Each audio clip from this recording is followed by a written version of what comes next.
We all have that friend who's terrible at looping nurse. So, let me introduce you. This is the nurse. She's one of the original killers in Dead by Daylight. She can blink through walls, through pallets, and through loops. So traditional looping will not work with her.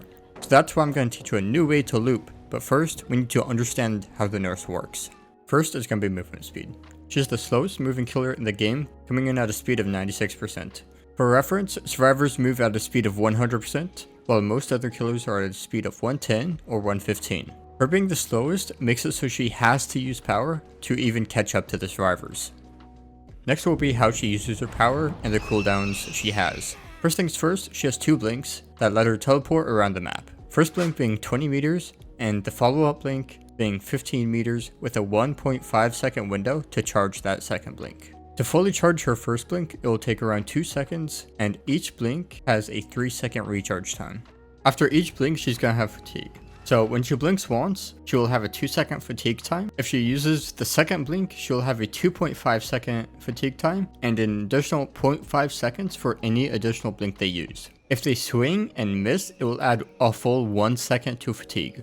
For example, if they blink once, use the second blink, and then swing and miss, she'll have a 3.5 second fatigue time. Now that you know how the nurse works, let's begin how to loop. There's going to be a few topics we're going to be covering in this video. It's going to be playstyle, line of sight, juking, and we're going to have a few extras at the end. First is going to be playstyle. There's 2 playstyles that a nurse will have. There's going to be safety blinking and predictive blinking. We're going to start with safety blinking because that is the more common playstyle of the 2. This is when the nurse blinks to a corner to get line of sight on you and then uses the second blink to secure an injure or down. Next is going to be predictive blinking. It's the less common of the 2 styles, and this is when the nurse will use their first blink to predict where you're going to be going instead of playing it safe and getting line of sight first. This is a much riskier playstyle, but this is the playstyle nurses will use when they get better at the game.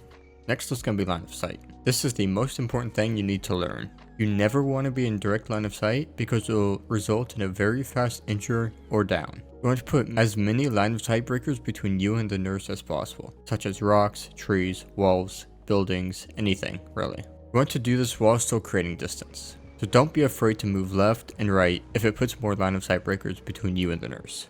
Because at the end of the day, the more line of sight breakers there are, the better it is. Next is going to be juking. This will be replacing looping. There's going to be 3 main ways to do it. The first method will be doubling back. This is the most common, and this is when you run back towards the nurse when she's blinking at you, so she overblinks past you, giving you more distance. There are 2 scenarios when you double back.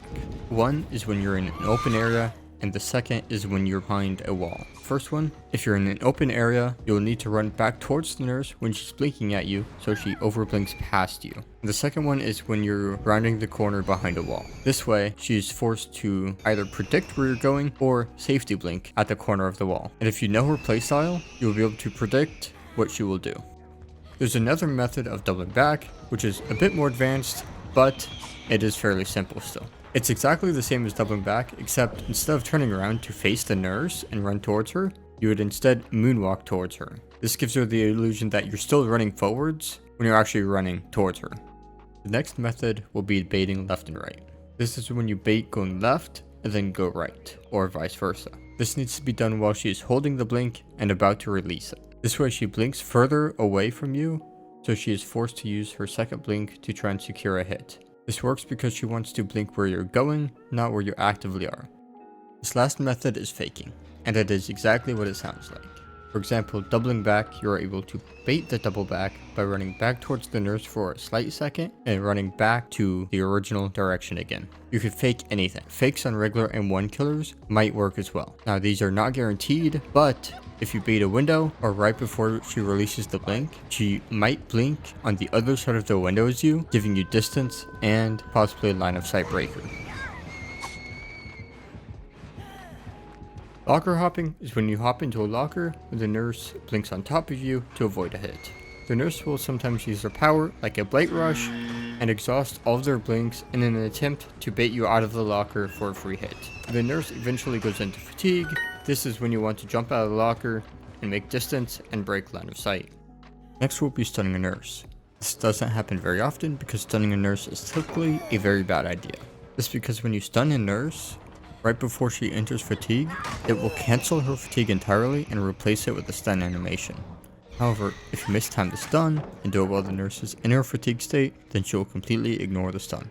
There are times where it could be beneficial. For example, if you're at a pallet and the nurse blinks on top of you, you could drop the pallet to avoid a hit. Yes, it will cancel her fatigue, but it also cancels the hit she would have had on you.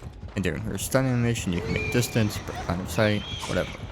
Or another way you could use pallets is by pre-dropping them. If you know the nurse will swing instantly out of her blink, you could judge how far she's going to blink by how long she's been charging her power, and then pre-drop on the opposite side and instantly make distance, so she won't be able to use her second blink to get a hit on you.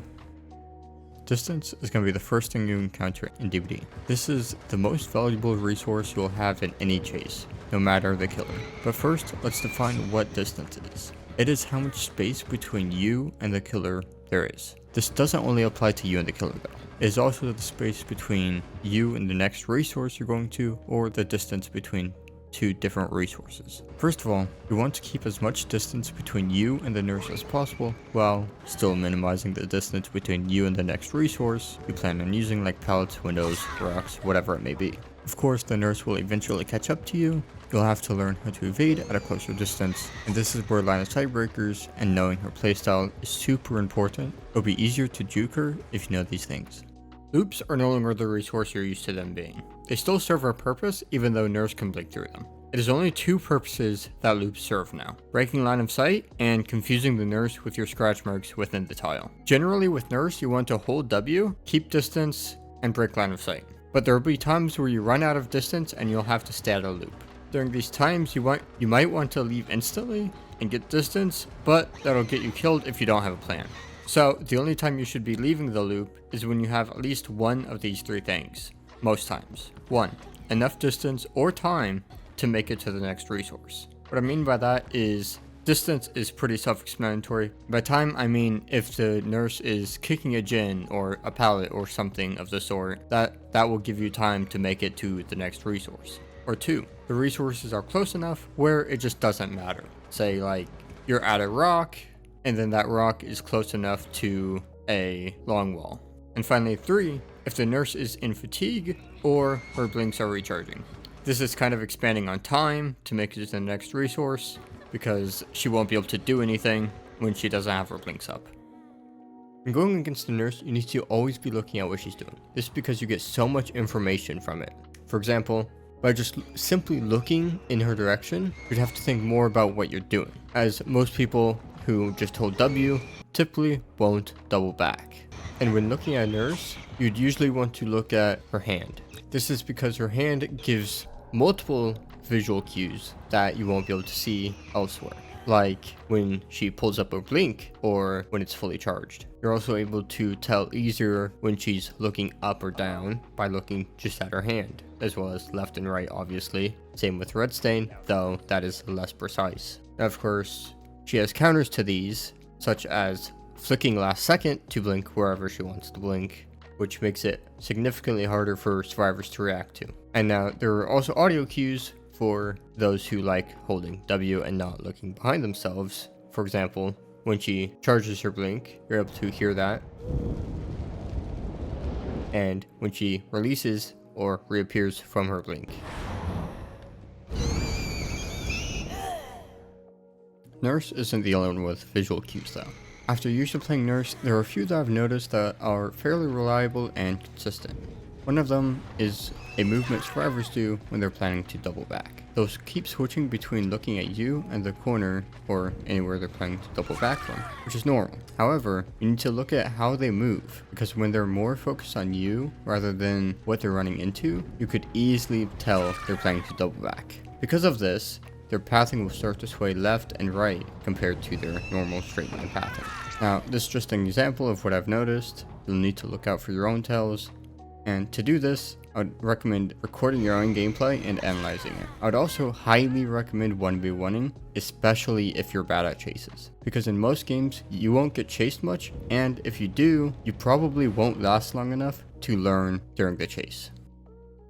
Here's an in-game example of when and how I knew a survivor was going to double back.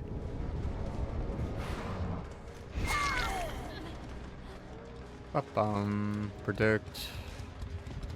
Figured she was just gonna. Oh, she's gonna double back. I saw that only because she started looking behind herself at that exact moment when she was about to turn the corner. Nobody randomly does that. Nobody. If you're holding W, you will continue to keep holding W, from what I've seen anyway. So, to quickly recap on how to loop a nurse. Before the chase, you'll want to try and find out her playstyle, whether it be predictive or safety blinking. You can do this a few ways.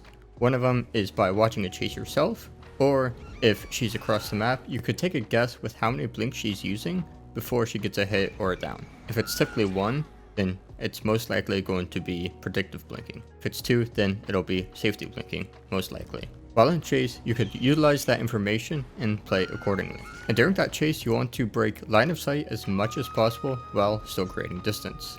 Of course, eventually you'll run out of distance, so when you enter her blink range, you'll have to start juking. You could do this by doubling back, faking left to right, or baiting those I just mentioned. And unpredictable movement helps a lot. To get better at looping a nurse, I would highly recommend 1v1ing your friends and taking turns playing nurse, so you could learn her cooldowns and blink range a lot easier and faster. You can also record your gameplay to analyze it and recognize any mistakes you made and fix them next time. Thanks for watching, and if you have a friend who's bad at looping a nurse, send this to them and help them improve at the game. See you next time. Later.